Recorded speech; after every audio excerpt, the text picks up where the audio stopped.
Hello my dear students, ಹೇಗಿದ್ದೀರಾ ಎಲ್ಲರೂ? Welcome to Pallavi tutorials. ಮಕ್ಕಳ ಈ ಒಂದು ವಿಡಿಯೋದಲ್ಲಿ ಸೆಕೆಂಡ್ PUC ಅಕೌಂಟೆನ್ಸಿಗೆ ಸಂಬಂಧಪಟ್ಟ ಹಾಗೆ ಚಾಪ್ಟರ್ 1 ಅಕೌಂಟಿಂಗ್ ಫಾರ್ ಪಾರ್ಟ್ನರ್ಶಿಪ್ ಏನಿದೆ, ಈ ಚಾಪ್ಟರಲ್ಲಿ ಬರುವಂತಹ ಥಿಯರಿ ಕಾನ್ಸೆಪ್ಟ್ಸ್ ಯಾವುದು ಅನ್ನೋದನ್ನ ಹೇಳ್ತಾ ಇದ್ದೆ. ಆಲ್ರೆಡಿ ಹೇಳಿದ್ದೀನಿ, ಫಸ್ಟ್ ಚಾಪ್ಟರಲ್ಲಿ 12 ಮಾರ್ಕ್ಸಿನ ಯಾವುದೇ ರೀತಿಯ ಪ್ರಾಬ್ಲಮ್ಸನ್ನ ಕೇಳೋದಿಲ್ಲ. 6 ಮಾರ್ಕ್ಸ್ ರಿಲೇಟೆಡ್ ಪ್ರಾಬ್ಲಮ್ಸನ್ನ ಈ ಒಂದು ಚಾಪ್ಟರಲ್ಲಿ ಕೇಳ್ತಾರೆ. ಅದು ನಿಮಗೆ product method, average period method, 2 ಇಂಟ್ರೆಸ್ಟನ್ನು ಕ್ಯಾಲ್ಕುಲೇಟ್ ಮಾಡುವಂಥದ್ದು, ಇನ್ನೆರಡು ಪ್ರಾಫಿಟ್ ಆ್ಯಂಡ್ ಲಾಸ್ ಅಪ್ರಾಪ್ರಿಯೇಷನ್ನು ಮತ್ತು guarantee of profit to a partner. So 4 ಕಾನ್ಸೆಪ್ಟಲ್ಲಿ 4 ಟೈಪ್ ಆಫ್ ಕ್ವಶನ್ಸು ಹೇಗೆ ಕೇಳ್ತಾರೆ, ಯಾವ ರೀತಿಯಾಗಿ ಆನ್ಸರ್ನ ಮಾಡಬೇಕು ಅನ್ನೋದನ್ನು ಕಲ್ತ್ಕೊಳ್ಬೇಕು. ಸೇಮ್ ಟೈಮ್ ನಿಮ್ಮ ಎಕ್ಸಾಮ್ ಪ್ಯಾಟರ್ನ್ ಚೇಂಜ್ ಇರೋದ್ರಿಂದ ಆಲ್ರೆಡಿ ನಿಮಗೆ ಗೊತ್ತಿದೆ, ಫಸ್ಟು ಮಲ್ಟಿಪಲ್ ಚಾಯ್ಸ್ ಕ್ವಶನ್ಸ್ ಇರುತ್ತೆ, ಆಮೇಲೆ ಫಿಲ್ ಇನ್ ದ ಬ್ಲ್ಯಾಂಕ್ಸ್ ಇರುತ್ತೆ, ದೆನ್ ಮ್ಯಾಥ್ ದ ಫಾಲೋಯಿಂಗ್ ಇರುತ್ತೆ, 1 ಮಾರ್ಕ್ ಕ್ವಶನ್ಸ್ ಇರುತ್ತೆ, 2 ಮಾರ್ಕ್ಸ್ ಕ್ವಶನ್ಸ್ ಇರುತ್ತೆ. ಟೋಟಲ್ ಆಗಿ 26 ಮಾರ್ಕ್ಸು ಕೂಡ ನಿಯರ್ಲಿ 26 ಮಾರ್ಕ್ಸ್. ಓಕೆನಾ? ಟೋಟಲ್ ಆಗಿ ನಿಮಗೀಗ ಸೆಕ್ಷನ್ ಎ, ಸೆಕ್ಷನ್ ಬಿ ಅಂತ ಬಂದಾಗ 1 ಮಾರ್ಕಿನ 20 questions MCQ, fill in the blanks, math the following 1 ಮಾರ್ಕಲ್ಲೇ ಬಂದು ಹೋಗುತ್ತೆ. ನೆಕ್ಸ್ಟು 2 ಮಾರ್ಕ್ಸಿಂದು 5 ಕ್ವಶನ್ಸ್ ಕೊಡ್ತಾರೆ, 3 ಕ್ವಶನ್ಸಿಗೆ ಆನ್ಸರ್ನ ಮಾಡಬೇಕು.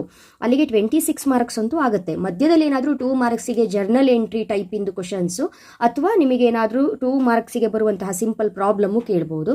ಅದು ಬಿಟ್ಟರೆ 1 ಮಾರ್ಕಲ್ಲೂ ಕೂಡ ರೇಷಿಯೋ ಕ್ಯಾಲ್ಕುಲೇಷನ್ ಮೇಲೆ 1 ಮಾರ್ಕಿನ ಕ್ವಶನ್ನ ಕೇಳ್ಬೋದು. ಸೊ ಹೇಗೆ ಕ್ಯಾಲ್ಕುಲೇಟ್ ಮಾಡಿದ್ರೂ ಕೂಡ 22 ಇಂದ 23 ಮಾರ್ಕ್ಸ್ ನಿಮಗೆ ಥಿಯರಿಯಲ್ಲೇ ಬರುತ್ತೆ ಅನ್ನೋದು ಗ್ಯಾರಂಟಿ. ಹಾಗಾಗಿ ಥಿಯರಿ ಕಾನ್ಸೆಪ್ಟ್ಗಳನ್ನ ಕರೆಕ್ಟಾಗಿ ನೋಡ್ಕೊಂಡಿರಬೇಕು. ಥಿಯರಿ ಕಾನ್ಸೆಪ್ಟ್ನ ಯಾವ ರೀತಿಯಾಗಿ ಸ್ಟಡಿ ಮಾಡೋದು, ಫುಲ್ ಪ್ರಾಬ್ಲಮ್ಯಾಟಿಕ್ ಸಬ್ಜೆಕ್ಟಲ್ಲಿ ಥಿಯರಿ ಯಾವ್ಯಾವ ಕಾನ್ಸೆಪ್ಟ್ ಮೇಲೆ ಕೇಳ್ತಾರೆ, ಯಾವ ರೀತಿ ಕ್ವಶನ್ಸ್ಗಳಿಗೆ ನಾವು ಪ್ರಿಪೇರ್ ಆಗಬೇಕು ಅನ್ನುವಂತಹ ಡೌಟ್ ಇರೋ ಮಕ್ಕಳಿಗೆ ಇದು ಸೆಕೆಂಡ್ ವಿಡಿಯೋ. ಫಸ್ಟ್ ವಿಡಿಯೋದಲ್ಲಿ ಫಸ್ಟ್ ಚಾಪ್ಟರಲ್ಲಿ ಕೇಳುವಂತಹ MCQ ಕ್ವಶನ್ಸು ವಿತ್ ಆನ್ಸರ್ಸ್ನ ಹೇಳಿದ್ದೀನಿ. ಸೊ ಈ ಒಂದು ಸೋರ್ಸ್ ಯಾವುದು ಅಂತ ಹೇಳಿದರೆ, ಬೋರ್ಡ್ ಅವರು ನಿಮ್ಮ ಸೀನಿಯರ್ಸಿಗೆ ಎಕ್ಸಾಮ್ ಎಂಡಲ್ಲಿ ಮಾರ್ಚ್ ಏಪ್ರಿಲ್ ಟೈಮಲ್ಲಿ ರಿಲೀಸ್ ಮಾಡಿರುವಂತಹ 2024-25 ಕ್ವಶನ್ ಬ್ಯಾಂಕ್ ಇದು. ಈ ವರ್ಷ ನಿಮಗೂ ಕೂಡ ಇದೇ ಅಪ್ಲೈ ಆಗುತ್ತೆ. ಸೊ ಇದರಲ್ಲಿರುವ ಪ್ರಕಾರನೇ ನೀವು ಓದ್ಕೊಳ್ಬೇಕು. ಹಾಗಾಗಿ ಇದರಲ್ಲಿರುವಂಥ ಕ್ವಶನ್ಸು ಇಂಪಾರ್ಟೆಂಟ್ ಆಗಿರುತ್ತೆ. ಈ ಹಿಂದಿನ ಕ್ಲಾಸಲ್ಲಿ ಟೋಟಲ್ ಆಗಿ ಈ ಒಂದು ಚಾಪ್ಟರಲ್ಲಿ 15 ಮಲ್ಟಿಪಲ್ ಚಾಯ್ಸ್ ಕ್ವಶನ್ಸ್ ಇದೆ. ಸೊ ಅಷ್ಟಕ್ಕೂ ಕೂಡ ಆನ್ಸರ್ನ ಹೇಳಿದ್ದೀನಿ. ಆ ವಿಡಿಯೋನ ವಾಚ್ ಮಾಡಿ. ಮತ್ತೆ ಕೆಲವೊಂದು ಮಕ್ಕಳಿಗೆ ಈ ವರ್ಷ ಏನೇನು ಓದ್ಕೊಳ್ಬೇಕು, ಯಾವ್ಯಾವ ಚಾಪ್ಟರ್ ಇದೆ, ಯಾವ ಚಾಪ್ಟರಲ್ಲಿ 12 ಮಾರ್ಕ್ಸಿನ ಕ್ವಶನ್ ಕೇಳ್ತಾರೆ, ಯಾವ ಚಾಪ್ಟರಲ್ಲಿ 6 ಮಾರ್ಕ್ಸಿನ ಕ್ವಶನ್ ಕೇಳ್ತಾರೆ, ಈ ರೀತಿ ಡೌಟ್ ಇತ್ತು ಅಂತ ಹೇಳಿದ್ರೆ ನಾನು ಬೇಸಿಕ್ ಇಂಟ್ರೊಡಕ್ಷನ್ ಕ್ಲಾಸ್ ಕೊಟ್ಟಿದ್ದೀನಿ, ಆ ವಿಡಿಯೋನ ವಾಚ್ ಮಾಡಬಹುದು. ನೆಕ್ಸ್ಟ್ ಇವಾಗ ಈ ಒಂದು ಚಾಪ್ಟರಿನ fill in the blanks questions ಯಾವ ರೀತಿಯಾಗಿ ಕೇಳ್ತಾರೆ ಅನ್ನೋದನ್ನ ನೋಡ್ಕೊಳ್ಳಿ. First one, section dash of the Indian partnership act 1932 defines partnership. ನಿಮಗೆ 2 ಮಾರ್ಕ್ಸಿಗೆ ಡಿಫೈನ್ ಪಾರ್ಟ್ನರ್ಶಿಪ್ ಆಗಿರಬಹುದು, ಪಾರ್ಟ್ನರ್ಶಿಪ್ ಡಿಡಿನ ಮೀನಿಂಗ್ ಆಗಿರ್ಬೋದು, ಪಾರ್ಟ್ನರ್ಶಿಪ್ ಡಿಡಿನ ಕಂಟೆಂಟ್ಸ್ ಆಗಿರ್ಬೋದು. ಇದೆಲ್ಲವೂ ಕೂಡ ಎಕ್ಸಾಮ್ ಪಾಯಿಂಟ್ ಆಫ್ ವ್ಯೂಯಿಂದ ತುಂಬಾ ಇಂಪಾರ್ಟೆಂಟು. ಸೊ ಡಿಫೈನ್ ಪಾರ್ಟ್ನರ್ಶಿಪ್ ಅಂತ ಬಂದಾಗ ನಾವು section 4 of the Indian partnership act 1932 ಹೇಗೆ ಸ್ಟಡಿ ಮಾಡ್ತೀವೋ ಅದನ್ನೇ ಅವ್ರು ಇಲ್ಲಿ ಕೇಳಿರೋದು. ಸೆಕ್ಷನ್ ಎಷ್ಟು ಅಂತ ಹೇಳ್ಕೊಂಡು ಕೇಳಿದ್ದಾರೆ. So answer section 4. A partnership firm has no separate dash entity. Answer legal entity. ನೋಡ್ಕೊಂಡಿರ್ಬೇಕು ಈ ಡ್ಯಾಶಸ್ ಎಲ್ಲ. In order to form a partnership there should be at least, ಒಂದು ಪಾರ್ಟ್ನರ್ಶಿಪ್ನ ನಾವು ಫಾರ್ಮ್ ಮಾಡಬೇಕು ಅಂತ ಹೇಳಿದ್ರೆ ಅಟ್ಲೀಸ್ಟ್ ಎಷ್ಟು ಪರ್ಸನ್ಸ್ ಇರಬೇಕಾಗತ್ತೆ? 2 ಪರ್ಸನ್ಸ್ ಇರಲೇಬೇಕಾಗತ್ತೆ. 2. Next fourth one, partnership is the result of dash between 2 or more persons. ಪಾರ್ಟ್ನರ್ಶಿಪ್ಪಲ್ಲಿ ನಾವು 2 or more ಪರ್ಸನ್ಸ್ ನಡುವೆ ಏನನ್ನು ನಾವು ಮಾಡ್ತೀವಿ ಅಂತ ಹೇಳಿದ್ರೆ ಅಗ್ರಿಮೆಂಟ್. ಸೊ ಆನ್ಸರ್ ಅಗ್ರಿಮೆಂಟ್ ಅಂತ ಬರಿಬೇಕಾಗತ್ತೆ. Next fifth one, it is preferred that the partners have an agreement in ಅಂತ ಇದೆ. ಆಲ್ಮೋಸ್ಟ್ ಬಿಸ್ನೆಸ್ಸಲ್ಲಿ, ಪಾರ್ಟ್ನರ್ಶಿಪ್ ಬಿಸ್ನೆಸ್ಸಲ್ಲಿ agreement should be oral or written, ಹೇಗಿದ್ರೂ ನಡೆಯುತ್ತೆ. ಬಟ್ ಅವ್ರೇನು ಪ್ರಿಫರ್ ಮಾಡ್ತಾರೆ ಪಾರ್ಟ್ನರ್ಸ್ ಅಂತ ಹೇಳಿದ್ರೆ ಅಗ್ರಿಮೆಂಟ್ ಇನ್ ರೈಟಿಂಗ್ ಅನ್ನೋದೇ ಅದು ಪ್ರಿಫರ್ ಮಾಡುವಂಥದ್ದು. ಹಾಗಾಗಿ answer writing. The agreement between partners should be to carry on some ಅಂತ ಇದೆ. ಸಮ್ ಅಂತ ಹೇಳಿದ್ರೆ ಇಲ್ಲಿ ಟ್ರೇಡ್ ಅಂತ ಬರೀರಿ, ಅಥವಾ ಸಮ್ ಬಿಸ್ನೆಸ್ ಅಂತ ಬರೆದ್ರು ಕೂಡ answer right. Some business. Okay.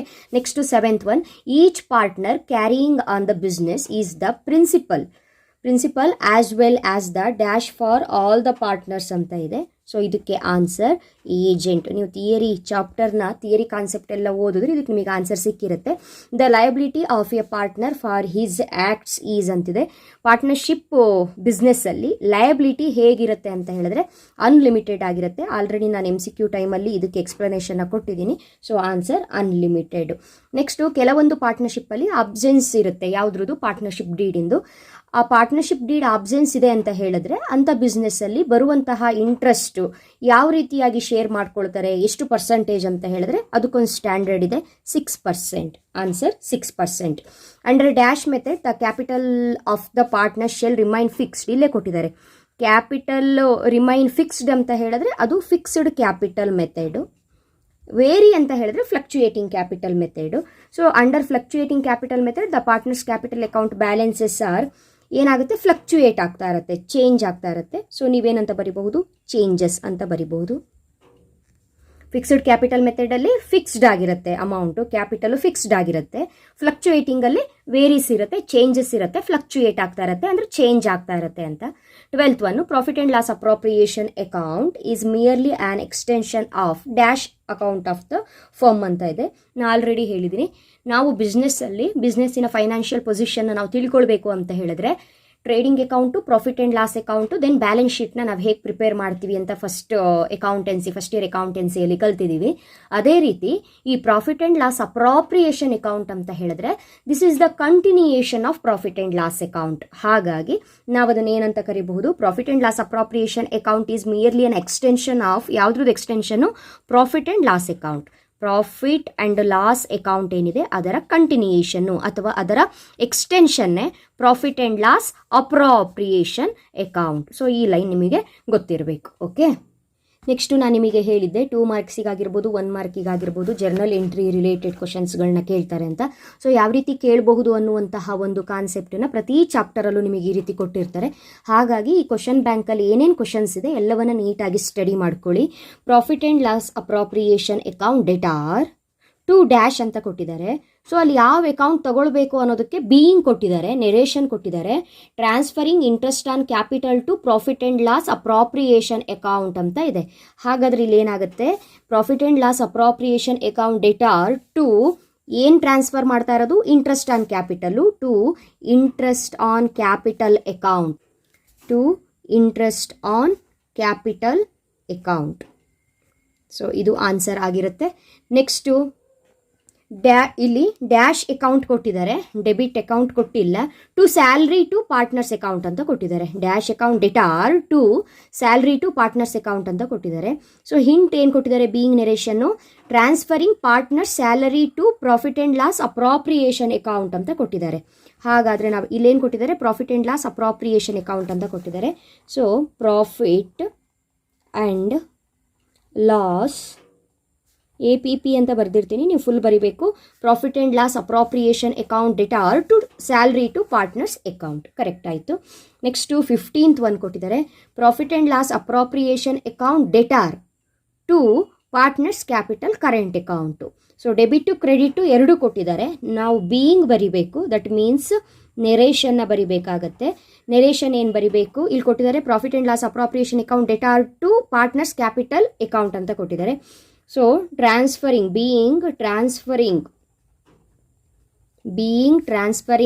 Profit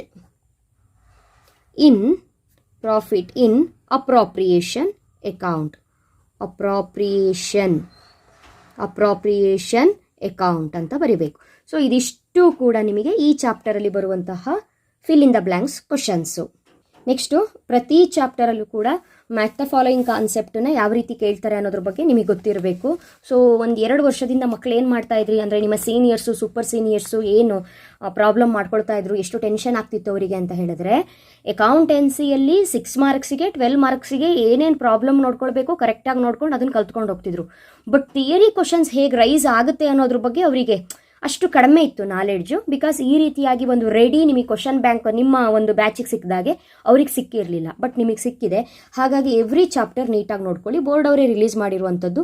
so ನೀವು ಇದನ್ನು ಡೌನ್ಲೋಡ್ ಕೂಡ ಮಾಡ್ಕೊಳ್ಬಹುದು, ಅಥವಾ ನಾನು ಯಾರಿಗೆ ಡೌನ್ಲೋಡ್ ಮಾಡ್ಕೊಳ್ಳೋಕ್ಕಾಗಲ್ಲ, ಯಾರಿಗೆ ಪ್ರಿಂಟ್ ತೆಗೆದಿಟ್ಕೊಳ್ಳೋಕ್ಕಾಗಲ್ಲ ಅಂಥವ್ರು ನಾನು ಎವ್ರಿ ಚಾಪ್ಟರ್ ಇದೇ ರೀತಿ ಕೊಡ್ತಾ ಹೋಗ್ತೀನಿ. ಪ್ರತಿಯೊಂದು ವೀಡಿಯೋಸ್ಗಳನ್ನು ಫಾಲೋ ಮಾಡಿ ಕೊಡ್ತಾ ಇರುವಂತಹ ಕಾನ್ಸೆಪ್ಟ್ಗಳನ್ನ ಒಂದು ಕಡೆ ನೀಟಾಗಿ ಸ್ಟೋರ್ ಮಾಡಿ ಇಟ್ಕೊಂಡು ಅದನ್ನೇ ನೀವು ಪ್ರಾಕ್ಟೀಸ್ ಮಾಡ್ತಾ ಬಂದರೆ ಆ್ಯನ್ಯುವಲ್ ಎಕ್ಸಾಮಿಗೆ ಈಸಿ ಆಗುತ್ತೆ. ಸೊ ಇನ್ನೂ ಸಾಕಷ್ಟು ಟೈಮ್ ಇದೆ, ಇವಾಗಲಿಂದನೇ ಓದಲಿಕ್ಕೆ ಸ್ಟಾರ್ಟ್ ಮಾಡಿ. ನೀವು ಎಂಡಲ್ಲಿ ಓದಕ್ಕಂತ ಬಂದರೆ ನಿಮಗೆ ಏನು ಕೂಡ ಅರ್ಥ ಆಗಲ್ಲ. ನೆಕ್ಸ್ಟು ಈ ಚಾಪ್ಟರಲ್ಲಿ ಬರುವಂತಹ ಮ್ಯಾಥ್ ದ ಫಾಲೋಯಿಂಗ್ ಕಾನ್ಸೆಪ್ಟ್ಗಳು ಏನೇನು ಕವರ್ ಆಗುತ್ತೆ ಅನ್ನೋದನ್ನು ಕೊಟ್ಟಿದ್ದಾರೆ.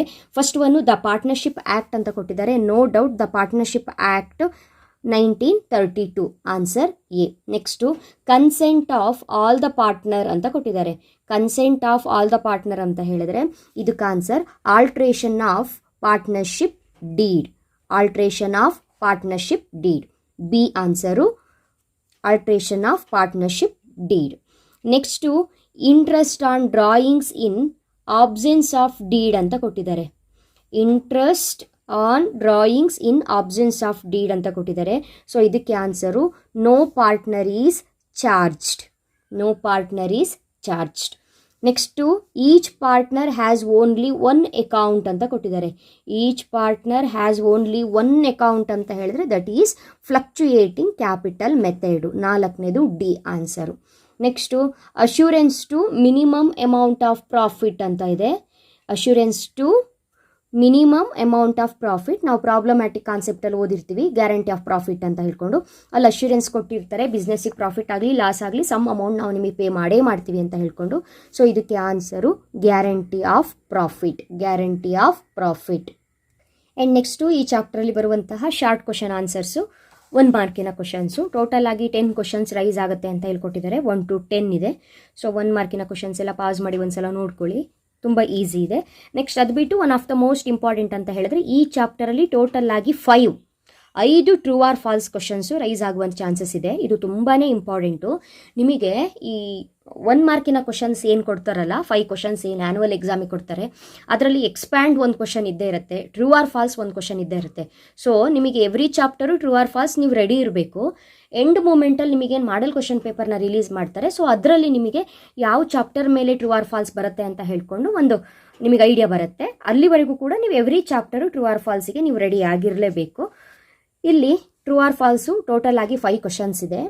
First one, in absence of partnership deed the profit or loss of the firm is to be shared equal ಅಂತ ಇದೆ. True. Under fixed capital method the partners capital account will always show a debit balance ಅಂತ ಇದೆ. Falls. when a fixed amount is withdrawn during the middle of every month interest on the total amount is calculated for 6 months ಅಂತ ಇದೆ. True. ಇದು ನಾವು ಓದಿದ್ದೀವಿ. ಅವರು ಮಂತನ್ನ ಹೇಳಿಲ್ಲ, ಅಮೌಂಟನ್ನು ಸರಿಯಾಗಿ ಹೇಳಿಲ್ಲ ಅಂದಾಗ ನಾವು 6 ಮಂತ್ ಅಂತಾನೆ ತಗೊಳ್ಬೇಕು. Profit and loss appropriation account is merely an extension of the profit and loss account of a firm. ಇದು ಕೂಡ ಜಸ್ಟ್ ಬಂದಿತ್ತು ಕಾನ್ಸೆಪ್ಟು. ಎಸ್, ಹೌದು. Profit and loss appropriation account ಏನಿದೆ ಅದು ಪ್ರಾಫಿಟ್ ಆ್ಯಂಡ್ ಲಾಸ್ ಅಕೌಂಟಿನ extension. Interest on partners capital is debited to partners capital account ಅಂತ ಇದೆ. Answer false. ಅಲ್ಲಿಗೆ ಈ ಚಾಪ್ಟ್ರಲ್ಲಿ 1 ಮಾರ್ಕ್ ಮತ್ತು ಟ್ರೂ ಆರ್ ಫಾಲ್ಸು ಇದಿಷ್ಟು ಕ್ವಶನ್ಸು. 2 ಮಾರ್ಕ್ಸಿಗೂ ಕೂಡ ಯಾವ್ಯಾವ ರೀತಿ ಕ್ವಶನ್ ಕೇಳ್ತಾರೆ ಅನ್ನೋದು ಇಲ್ಲಿ ಕೊಟ್ಟಿದ್ದಾರೆ. ನಾವು ಫೈನಲಿ ನಿಮಗೆ ಹೇಳ್ತೀವಿ 2 ಮಾರ್ಕ್ಸಿನ ಇಂಪಾರ್ಟೆಂಟ್ ಕ್ವಶನ್ಸ್ ಯಾವುದು ಓದ್ಕೊಳ್ಬೇಕು ಮಕ್ಕಳೇ ಅಂತ. ಹೋದ ವರ್ಷ ನಿಮ್ಮ ಸೀನಿಯರ್ಸಿಗೆ ಕೊಟ್ಟಿರುವಂತಹ ಎಲ್ಲ ಕ್ವಶನ್ಸು ಕೂಡ ಬಂದಿತ್ತು. ಎಕ್ಸಾಮ್ ಈಸಿ ಕೂಡ ಇತ್ತು. ಹಾಗಾಗಿ ಕರೆಕ್ಟಾಗಿ ನೋಡ್ಕೊಳ್ಬಹುದು. ನೆಕ್ಸ್ಟ್ ನಿಮಗೆ ಐಡಿಯಾ ಇರಬೇಕೇನು ಅಂತ ಹೇಳಿದ್ರೆ ನೋಡಿ, ಪ್ರತಿ ಚಾಪ್ಟರ್ಗೂ ಇದೇ ರೀತಿ ಕೊಟ್ಟಿದ್ದಾರೆ.